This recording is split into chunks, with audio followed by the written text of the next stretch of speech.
បងនៅខាងមុខខ្ញុំនេះសិតសឹងថាជាបណ្ដុំឧបករណ៍ចាក់ខ្សែតមួយមាន brand Oryx Toshiba Oryx មាននេះបើជាស្អែកនេះឧបករណ៍ចាក់ CD យើងធម្មតាមួយឧបករណ៍ចាក់ CD យើងហើយស្ដែងអានេះជាឧបករណ៍ចាក់ record ខ្សែតផ្សេងមុខងាររបស់វាមានមុខងារ record ខ្សែត play record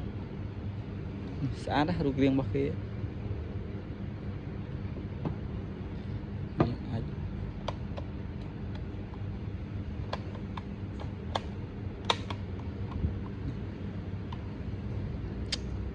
ផ្នែកខាងក្នុងរបស់វា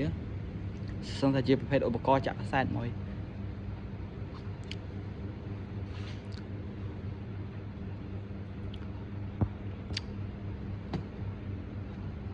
នេះចាក់ CD មកមានឧបល័មមួយសេតហ្នឹងមកចាក់ខ្សែត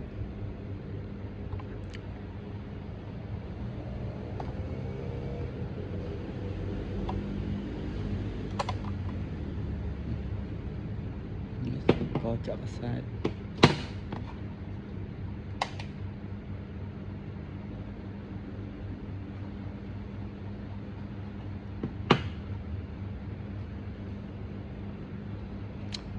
ចាក់ខ្សែតចាក់ CD